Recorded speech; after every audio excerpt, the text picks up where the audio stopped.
দুনিয়ায় কি পজিশন আছে সবাই জানা আছে, কিন্তু ওইখানে কি পজিশন জানা নাই। কিন্তু ওইটাই চিরস্থায়ী, ওটাই চিরস্থায়ী, ওটাই উত্তম, ওটার চেয়ে উত্তম নাই। হায় হায়, জান্নাত তো জানে না আমার যুবকরা। যদি ওরা জান্নাত চিনতো আর জান্নাতের নিশা ওদের এইখানে ঢুকতো, এইখানে এইখানে, কসম আমার যুবকের হাতে কেউ বাবা ধরায়া দিতে পারত না। ও বলতে বাবা খায় নিশা করব কখন? আমি তো নিশা আগেই করে ফেলছি, জান্নাতের নিশা। আমি বাবার নিশা কখন করব? বাবা একটা নিশা হলো নাকি? ও তো ডাইল খায়া নিশা করতো না, ও তো ডেলি হুরুল এইনকে দেখা নিশা করতো, এইখানে বসে এরকম তাকাইতো। কসম কিতাবে লেখা আছে। যুবক উপরের দিকে তাকাইতেছে আর দৌড়াইতেছে, বন্ধুরা কইতেছে পড়বি আর মরবি। আমিও জানি এরম দৌড়াইলে পড়মু আর মরমু, কিন্তু কর্মু কি? দেখতে তো আসি। জিজ্ঞাসা করছে কি দেখোস? একটু আগেই তো ঘুমে দেখলাম, এখন তো বাস্তবে দেখতেছি।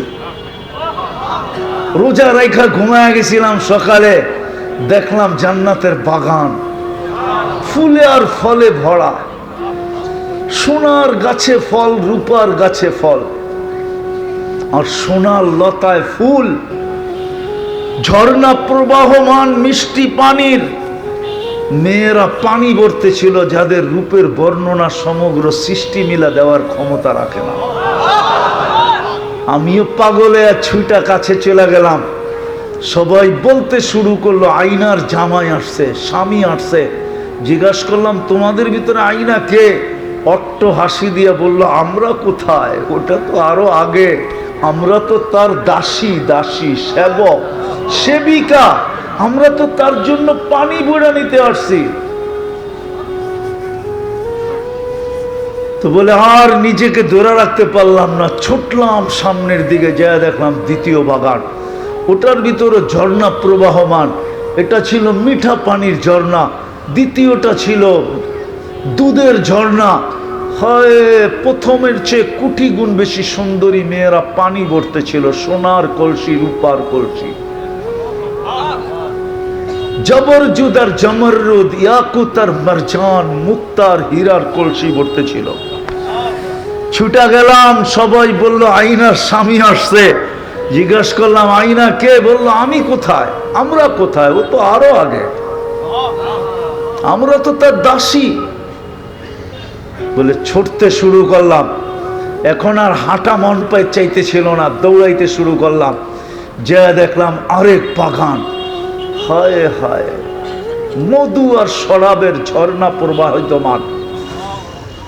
দুই গ্রুপের চেয়ে লক্ষ কোটি গুণ সুন্দরী মেয়েরা পানি ভরতেছে। কাছে যখন গেলাম তো আগের মতোই চিৎকার দিল আইনার স্বামী চলে আসছে। আমি বললাম আইনা কোথায়? শুধু আইনা আর আইনা? বলছে সে তো আরো আগে, আমরা কোথায়, আমরা তো তার দাসী। বলছে এইবার দৌড়ের গতি আরো বাড়ায়া দিলাম। যা দেখলাম আরেকটা বাগান, হীরায় খচিত একটা ঘর, দরজায় একজন দাঁড়ানো আছে। তিন গ্রুপের চেয়ে বেশি রূপসী, লক্ষ কোটি গুণ অবর্ণনীয় রূপসী। ভাবলাম এটাই হবে, চাপ দিয়া গলায় ধরতে চাইলাম, থামায়া দিয়া বলল আমি না, আসলটা ভিতরে বসে আছে, ভিতরে। জায়গা যখন দেখলাম তো দেখলাম হীরার দোলনায় দোল খাইতেছে।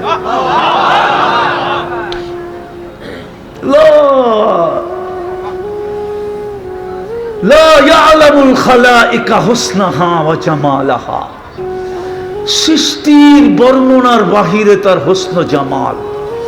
আমাকে দেখা মুস্কি মুস্কি হাসতে ছিল। বলে নিজেকে ধরে রাখতে পারলাম না, জাপ দিতে চাইলাম। থামায়া বলল ইফতার রোজার তো তুমি, আজকে ইফতার আমার কাছে হবে। এই জন্যই রাস্তায় দেখা আসছো না, ব্যবস্থা হইতেছে সব তোমার জন্য। ইফতার আমার কাছে হবে, সবর করো, আজকে ইফতার আমার কাছে। একটা চিৎকার দিছে, জমিনে পড়ছে, জান শেষ। আমার যুবককে কে পাগল করতে পারে বাবা দিয়া? যদি ওদের এখানে জান্নাত থাকতো। আমার নারীকে কে করতে পারে ঘরের বাহির? মা বোনদেরকে কে ঘরের বাহির করতে পারে? ওর এখানে যদি জান্নাত থাকতো। ও যদি জানতো যে আমি ডেলি কয়বার লেহেঙ্গা চেঞ্জ করব, তো জানে না ডেলি 70 বার মা বোনরা লেহেঙ্গা চেঞ্জ করবে। লেহেঙ্গা কমসে কম 70 বার, উপরে 100 বার, 1000 বারও করতে পারে। এই সুতার লেহেঙ্গা আল্লাহ নূরের থেকে সুতা বানাবে, ওটার থেকে কাপড় বানাবে। কোনো দর্জি শিলাবে না, কোনো সৃষ্টি শিলাবে না, আল্লাহ কুদরত দিয়া লেহেঙ্গা বানাবে। ডিজাইন আল্লাহ নিজে কুদরত দিয়া করবে। এটা ডিজাইন করছে কে? কে? আল্লাহ যদি ডিজাইন না করতো তো 14 তারিখে পিছে পিছে ঘুরতো কেন? কি মনে হয় বোঝেন না? বুঝছেন? ফুলও দেয়, হোটেলেও খাওয়ায়, পার্সেলও দেয়, ঠিক না? আবার স্যাকও খায়। একটাও নাই, প্রত্যেক বছর স্যাক খায়। আবার 14 তারিখ এলে মাতাল হয়ে যায়। জিজ্ঞাসা করে হইতে পারে গাড়ি গুড়ি আটকায় দিব। আমিও লোক ফিট করে রাখছি, গাড়ি আটকায় দিলে 999 ফোন করে দিব না।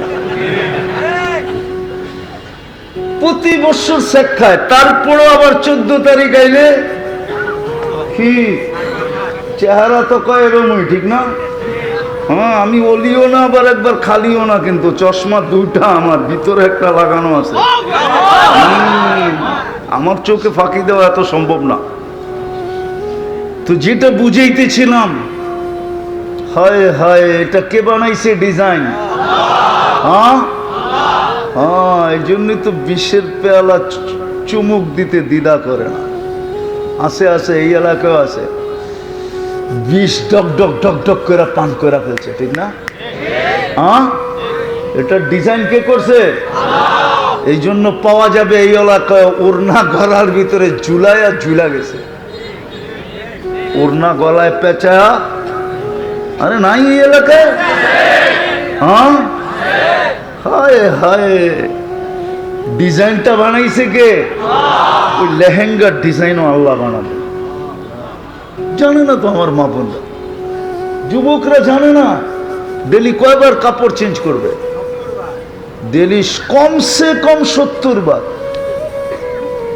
নূরের থেকে সুতা, ওটার থেকে কাপড় শিলাবে আল্লাহ কুদরত দিয়া। ডেলি 70 বার কাপড় চেঞ্জ করবে। জান্নাতের মেয়েরা হুরেরা 120 ফিট লম্বা হবে, চুলটিও 120 ফিট লম্বা হবে। ওরা ভাবতেছে গলায় ধরবো কেমনে, ঠিক না? জান্নাতের পুরুষও 120 ফিট লম্বা হবে। হায় হায় হায়, আল্লাহ রসুল বলছে, লাউ বাজাগা সাবআতি আবহুর লাসারা আজবা, 7 সমুদ্রে থুতু দিলে পানি মধুর মতো মিষ্টি হয়ে যাবে। বলো যুবক, ওই ঠোঁটে চুমা দিলে কেমন লাগবে? ঠোঁট তো সবসময় ভিজা থাকে, ঠিক না? ঠিক। হ্যাঁ, চুমা দিলে কেমন হবে? চোখ বন্ধ করে ভাবেন না, একবারে বলতেছি, ভাবনা চোখ বন্ধ করা হইলেও হইতে পারে চোখ বন্ধ করার লগ লগ তুই দেখা পালাইতে পারো। আল্লাহ পারে পর্দা সরায় তুলে দেখা দিতে। যুবক, হইতে পারে তুই এখান থেকে আজকে মাতাল হয়ে যাবি, যে ছাড় বাবা, ছাড় ডাইল, দুনিয়ার কোনো নেশা আমাকে ধরতে পারবে না, আজ থেকে আমি জান্নাতের নেশা দিলের ভিতরে ঢুকায় নিলাম। এই উম্মত তো জান্নাতের নেশাই। হায়, সাহাবা তো জান্নাতের নেশাই ছিল, নাইলে আবু বকর সিদ্দিক রাদিয়াল্লাহু তাআলা আনহু 13টা দোকান বিক্রি করে কেন? 13 দোকান উজাড় করে দিছে, সালার চটের মতো কাপড় গায়ে উঠায় নিছে, সব দিয়া দিছেন। কেন? জান্নাত। চোখের সামনে জান্নাত ছিল। নারী বলেন, পুরুষ বলেন, যুবক বলেন, বৃদ্ধ বলেন, এমনকি বাচ্চাদের সামনে পর্যন্ত জান্নাত ছিল। নাইলে ছোট ভাই বড় ভাইয়ের লোকে কুস্তি লাগে কেন? হাদিসের কথা, আল্লাহ রসুল বড় ভাইকে নিয়ে আনিছেন, ছোট ভাইকে নেন নাই, ছোট দেখা তো বলছে একটা যুক্তি শেষ, আরেকটা যুক্তি আছে, যদি গ্রহণ করেন। কয় কি? আমি ওর চেয়ে শক্তিশালী। বিশ্বাস না হয় কুস্তি লড়াইয়া দেখেন। আল্লাহ কানে কানে বইলা দিছে, বন্ধু লাগায়া দেন কুস্তি, তামসা আপনিও দেখেন আমিও দেখি, লাগায়া দেন। তো ছোট ভাই বড় ভাই গলায় ধরে বইলা ফেলছে, জান্নাত তোর হয়ে গেছে, আমার হইলে তোর অসুবিধা কি? দুধ তো এক জায়গার থেকে খাইছি, ঠিক না?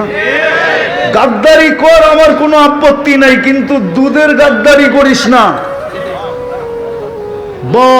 বড় ভাই গইলা গেছে, ছোট ভাই ধৈরা বড় ভাইরা আশ্রাইতেছে। আল্লাহর রসুল বলতেছে সাব্বাস সাব্বাস। আরে আল্লাহর রসুল বলে নাই ওমা ইয়ানতিকু আনিল হাওয়া ইন হুয়া ইল্লা ওয়াহয়ু ইউহা। মনে হয় আল্লাহ আগে বলছে সাব্বাস, বন্ধুও বলছে সাব্বাস। বাচ্চা পর্যন্ত জান্নাতের নেশায় পাগল। আর আমার সমাজের বাচ্চাও পাবজিতে পাগল, সারাদিন দেখেন গেম খেলে। ওই বড় ভাই করে দেখে, বড় ভাইও সারাদিন ইন্টারনেটে পাগল। আর ছোটরা শিখতেছে, নাইলে কিশোর গ্যাং থেকে বাংলাদেশে আসলো। ওরা কি যুবক? নামই তো কিশোর। কি আমার জাতি আর কিশোর গ্যাং? আমি জীবনে বলি না, এই প্রথম বললাম। আমার যুগ বিয়োগে মিলে না। মুসলমান বাচ্চা, এদের আবার গ্যাং, আবার এদের গ্যাংয়ের সামনে বলে সেনাবাহিনী পর্যন্ত পারে না, প্রশাসন পর্যন্ত এগুলো ধরতে পারে না। কয় ধরলে তো 18 বছরের নিচে, কোনো লও নাই যে অগরে এইটা করমু সেটা করমু, কিছু করাও যায় না। বাচ্চা তো কি এখনো কানুনের ফিতা ওর উপরে লাগে নাই। আমার জাতি কিশোর গ্যাং, চিন্তা করতো আমার পাগলের মতো লাগে। রব্বে কাবার কসম, আমরা জান্নাত আপনাদেরকে বুঝাইতে পারি না, এই যুবকদেরকে বুঝাইতে পারি না, এই ছেলেদেরকে বুঝাইতে পারি না। যদি পারতাম, আমার তো মনে চায় আমি ফিট সব পর্দা, আজকে তো কোনো সামিয়ানাই নাই আপনাকে মাথার উপরে। কসম খোদার, আমার মনে চায় আকাশটা সরায় আপনি করে জান্নাতটা দেখায়। পারতাম যদি এরকম জাদু, তো 2-1 বার সরায় দেখায় দিতাম। কমসে কম আমার জাতি তো দেখো, আমার যুবকরা তো দেখো, জান্নাতের নিশা তো ঢোকো, মা বোনরা তো দেখো, জান্নাতের নিশা তো ঢোকো। দুনিয়ার পজিশন আর কি পজিশন, কি পজিশন কি